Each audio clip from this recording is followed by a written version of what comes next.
ओम श्री गणेशाय नमः। राधे राधे दोस्तों। आज मैं वास्तु की रेमेडी के विषय में बातचीत करने आया हूं, क्योंकि बहुत लोग पूछते हैं कि मैं तोड़ फोड़ भी नहीं करा सकता हूं और मैं रेमेडी कराने की स्थिति में भी नहीं हूं, तो क्या कोई ऐसा उपाय नहीं है जिससे ये सब हमें कराना ना पड़े और हमारा वास्तु दोष भी दूर हो जाए, हमें कोई परेशानी ना हो, हमारा परिवार सुखपूर्वक चलने लगे। तो इसी विषय पर मैं कुछ उपाय लेकर आया हूं जो शास्त्र सम्मत ही है, कोई अपने मन से मैं नहीं बता रहा हूं। पहले मैं बता चुका हूं कि यदि आप पर डे 11 माला गायत्री मंत्र का जप करते हैं, आप डेली हवन करते हैं, यदि प्रतिदिन ना कर पाए तो हफ्ते में एक बार यदि हवन करते रहते हैं, 11 माला गायत्री मंत्र का जप करते हैं, बाकी और कुछ चीजें हैं, यदि उन चीजों को आप करते रहते हैं तो आप वास्तु दोष से आपको कोई भी परेशानी नहीं होगी। आज इसी से और भी मिलता जुलता मैं उपाय बता रहा हूं जो कि और आसान है। ये आप दिनचर्या में कर सकते हैं आराम से, क्योंकि जब वास्तु दोष हो जाता है तो इन्हीं दिनचर्याओं में ही परेशानी आने लगती है और इससे हमारा जीवन और जो है दूभर होने लगता है। इसी सबको सही करने के लिए जो है मैं आपको वास्तु के नियम बता रहा हूं जो आप दैनिक जीवन में शामिल कर सकते हैं। दोस्तों, आपको सुबह से ही इसकी शुरुआत करनी पड़ेगी। सवेरे जो है आप जितनी जल्दी उठ पाए उठ जाए सोकर, सूरज निकलने के पहले उठ जाए तो और भी अच्छा है। कोशिश करिए कि आप सूरज निकलने के पहले उठिए। नहीं उठ सकते हैं, बहुत परेशानी है, तो आप आराम से जब उठ पाए तब उठिए, लेकिन फायदा आपको तभी मिलेगा अच्छा जब आप सूरज निकलने के पहले उठेंगे। लेकिन आप अच्छा कार्य शुरू कर दीजिए, जब भी करें आप अच्छा कार्य की शुरुआत कर दीजिए, धीरे धीरे दिनचर्या अपने आप बदल जाती है। आपको सुबह उठकर तुरंत आप गायत्री मंत्र मोबाइल में या टीवी में आप चालू कर दीजिए या कोई मधुर भजन लगा दीजिए, वो बजता रहे। तुरंत उठते ही सुबह आपको ये काम सबसे पहले करना है। इससे आपकी निगेटिव ऊर्जा काफी दूर होने लगेगी सुबह उठते ही। लेकिन ये जब आप बजाएंगे तो जो आपके दुष्ट शक्तियां निवास करने लगती हैं घरों में वास्तु दोष के कारण, उसको हम बैड एनर्जी भी कहते हैं, उनको डिस्टरबेंस होगी। अब वो आपको परेशान करना शुरू करेंगी। घर में तो कोई चिल्लाएगा कि ये सुबह सुबह मेरी नींद क्यों डिस्टर्ब कर रहे हो, लेकिन आपको किसी की बात नहीं सुनना है, आपको ये काम करना है। जो भी उठे, जो भी सिंसियर घर में हो, उसको ये काम करना है। महिलाएं ही ज्यादा अच्छी तरीके से कर सकती हैं। उसके बाद अपना दिनचर्या से आप निवृत्त होइए। आपको यदि नाश्ता करना है तो करिए, नहीं करते हो तो कोई बात नहीं। दैनिक कार्य से निवृत्त होने के बाद आप घर की सफाई कीजिए। घर की सफाई करने में आप जब पोछा लगाएं तो उसमें आपको नमक मिलाना है, पिसा नमक नहीं मिलाना है। खड़ा नमक लाइए, 50 ग्राम कूट कर पीस कर उसी समय आप मिला दीजिए। पीस कर न रखिए, यदि नमक सील गया तो फिर वो नमक की एनर्जी खत्म हो जाएगी। यदि खड़ा नमक सीलता है तो उसको आप धोकर प्रयोग कर सकते हैं, क्योंकि उसकी जो है बैड एनर्जी नमक के अंदर नहीं घुसती है, क्योंकि नमक के अंदर सूखा होता है, ऊपर ऊपर रहता है। उसको आप धो लीजिए, उसको आप कूट पीस लीजिए, उसको आप पानी में मिला लीजिए। यदि आप पीस कर रखते हैं तो बिल्कुल एयर टाइट डिब्बे में ऐसी जगह रखिए कि नमक सीले ना। सील जाए तो फिर आप उसको फेंक दीजिए, उसको आप यूज ना करिए। खड़े नमक से आप पोछा लगाइए, दरवाजे को अच्छी तरीके से साफ करिए।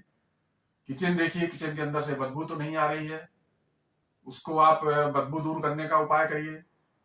टॉयलेट में बाहर से वेंटिलेशन है कि नहीं, उसके लिए आप उसमें फ्रेशनर लगाइए, एग्जॉस्ट लगाइए टॉयलेट में, कि उसकी बैड एनर्जी घर के अंदर ना आए। ये सब चीजें आपको देखनी है। यदि घर के अंदर धूप नहीं आती है, ईशान खुला है तो कोई बात नहीं, ब्रह्म स्थान खुला है तो कोई बात नहीं। यदि ब्रह्म स्थान भी बंद है, ईशान भी बंद है, तो फिर आपको इसके लिए और उपाय करना पड़ेगा। नमक से भी आपको फायदा मिलेगा। नॉर्थ ईस्ट में आपको क्रिस्टल बॉल टांगना है। क्रिस्टल बॉल ज्यादा महंगी नहीं आती है, आपको 8 क्रिस्टल बॉल टांगना है। 8 क्रिस्टल बॉल खरीदने के लिए पैसे ना हो तो आप एक भी टांग सकते हैं। एक क्रिस्टल बॉल आप नॉर्थ ईस्ट में टांग दीजिए, उसको हफ्ते में एक बार खूब बढ़िया धो के नमक के पानी में रखकर फिर धोकर फिर उसको आप धूप में रख के सुखवा दीजिए। 1-2 घंटे 4 घंटे धूप में रखिए, फिर उसको आप लाके नॉर्थ ईस्ट में टांग दीजिए, फिर आपका वो चार्ज हो जाएगा। और जिनके घर बिल्कुल बंद है, ब्रह्म स्थान बंद है, ईशान बंद है, उनको प्रतिदिन डेली थोड़ी देर धूप में जरूर जाना चाहिए, जिससे आपके शरीर की निगेटिव एनर्जी भी निकल जाए, नहीं तो धीरे धीरे आप बीमार पड़ने लगेंगे। चाहे जो भी मौसम हो, अपने बर्दाश्त के हिसाब से आप धूप में जरूर जाइए। ये सब तो हो गया सुबह का नियम। उसके बाद पूजन, नहा धो के आप पूजन करिए। पूजन में आपको गूगल सुलगाना है। गूगल सुलगाने के लिए आपको कंडे की आग की जरूरत पड़ेगी, जिसमें आपको परेशानी होगी, दिनचर्या में व्यवधान आएगा। इसके लिए आप गूगल वाली अगरबत्ती लाएं, उसको आप सुलगा दीजिए, पूरे घर में घुमाइए। कपूर की आप आरती करिए, जो आप पूजन कर रहे हो पूजन करिए, उसके बाद कपूर से आरती करिए।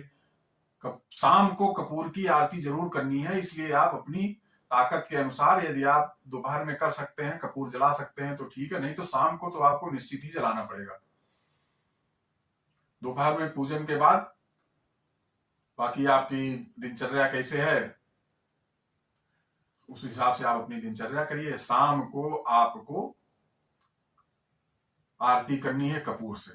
जिस कमरे में सोते हो उस कमरे में कम से कम सभी कोनों में आपको कपूर जलाकर भगवान की आरती करने के बाद सभी कमरों में आपको कपूर की जो है सभी कमरों में देना है, कपूर जलाकर चारों तरफ घुमाना है। ये बहुत जरूरी है निगेटिव एनर्जी दूर करने के लिए। यदि आपके पास पैसा है, ज्यादा कपूर आप जला सकते हैं तो ज्यादा जलाइए। जितनी देर जलाएंगे उतनी देर आपकी निगेटिव एनर्जी खत्म होगी। ये आपकी पूरे दिन की दिनचर्या हो गई। इससे आपका वास्तु दोष दूर होने लगेगा। अब इसके अलावा यदि आप कर सकते हैं तो गायत्री मंत्र का 11 माला कर सकते हैं तो ठीक है, नहीं तो 1 माला का जप अवश्य करिए। यदि आपकी ताकत है, पैसा आप नहीं खर्च करना चाहते हैं तो कुछ आपको बर्बाद करना पड़ेगा। गायत्री मंत्र ऐसे ही नहीं जपा जाता है। उसके लिए आप गायत्री मंदिर जाइए, वहां से मंत्र की विधिवत दीक्षा लीजिए, उनसे आज्ञा लीजिए कि हमें मंत्र जप करना है, क्या क्या नियम है हमें बता दीजिए। जो आपको वहां दक्षिणा देनी हो, 21 रुपए, 51 रुपए, 101 रुपए, जो भी देना हो उनको देकर आप मंत्र लीजिए। क्योंकि गायत्री मंत्र बिना किसी ब्राह्मण से लिए आपको जप करना फल नहीं देता हो। बस ये आप ध्यान रखिएगा। बाकी गायत्री मंत्र के साथ वो जो नियम बताएं उसको भी आपको फॉलो करना है। नमक के पानी का जो पोछा हमने आपको बताया है, शुरू में आप रोज लगाइए नमक के पानी का पोछा। 1 हफ्ते तक आप लगातार लगाइए। उसके बाद फिर आप हर दूसरे दिन आप कर दीजिए। फिर हफ्ते में 2 बार आपको हमेशा लगाना है नमक के पानी का पोछा, ये जरूर ध्यान रखिए। और किचन को आप व्यवस्थित करिए। किचन में बर्तन रात में सारे धोकर किचन को साफ करके सोइए, नहीं तो इससे जो है लक्ष्मी माता, अन्नपूर्णा माता दोनों नाराज हो जाती हैं। ये ध्यान रखिएगा। इसका वैज्ञानिक कारण भी है। सभी वैज्ञानिक कारणों को हमारे आध्यात्मिक कारणों से हमारे ऋषि मुनियों ने जोड़ दिया था, जिससे लोग करते रहे। और आप दरवाजे को व्यवस्थित करिए, दरवाजे को साफ सुथरा करिए। यदि दरवाजे के आसपास जूता रखा जाता है तो उसको कवर्ड अलमारी में रखें। बदबू नहीं आनी चाहिए, ना दरवाजे के पास, ना किचन से और ना टॉयलेट से। घर में यदि सीलन है तो उसको दूर करिए। बिस्तर को आप धूप दिखाते रहिए हर हफ्ते, बिस्तर से भी बदबू ना आए, उससे भी निगेटिव एनर्जी निकलती है। जूते इत्यादि घर के अंदर न लाएं, जूते सब बाहर रखें। जो भी निगेटिव एनर्जी वाली चीजें हैं उसको घर के अंदर से आप दूर करिए। कोई किसी भी चीज से बदबू आ रही है तो उसको आप धूप में रखिए, सुखवाइए, धोइए, जो भी इच्छा हो आपको करिए। जब आप बाहर से कहीं जाएं 2-4 घंटे के लिए, उसके बाद लौट के जब आप घर के अंदर आएंगे तो आपको पता लग जाएगा कि कहाँ से बदबू आ रही है। वही बैड एनर्जी होती है। जहां से सीलन की बदबू आती है या कपड़े की बदबू आती है, बरसात की बदबू आती है, वही बैड एनर्जी होती है। उसमें रहने वाले अभ्यस्त हो जाते हैं, उनको कुछ नहीं आता है। जब आप बाहर से लौटे तब आप उसको देखने का प्रयास करिए कि कहाँ से नेगेटिव एनर्जी आ रही है। और शाम को आप लोबान जलाइए या लोबान की धूप बत्ती जलाइए, वो ज्यादा अच्छा रहेगा। उसमें ज्यादा खुशबू होती है, लोबान उसमें ज्यादा होती है। हवन आप हफ्ते में 1 बार जरूर करिए। हवन निगेटिव एनर्जी खत्म करने के लिए। गायत्री मंत्र का आपको बता ही दिया, यदि आप कर पाए तो करें, नहीं कर पाए तो 1 माला जरूर करें। 11 माला आप करते रहेंगे तो आपको भविष्य में कोई दिक्कत ही नहीं आएगी, कोई बीमार भी नहीं होगा। इन सब चीजों का नियम आप फॉलो करते रहेंगे भाई। या तो आप रेमेडी में पैसा खर्च कर लीजिए, तोड़ फोड़ करके सुधार करवाने में पैसा खर्च कर लीजिए, या आप दिनचर्या व्यवस्थित कर लीजिए, आपका वास्तु दोष समाप्त हो जाएगा। बस नमस्कार मित्रों, आज के लिए बस इतना ही। आगे फिर आपको हम बताएंगे। राधे राधे। और हमारे चैनल को सब्सक्राइब जरूर कर दीजिए, वीडियो को लाइक शेयर कर दीजिए। यही हमारी फीस है। धन्यवाद।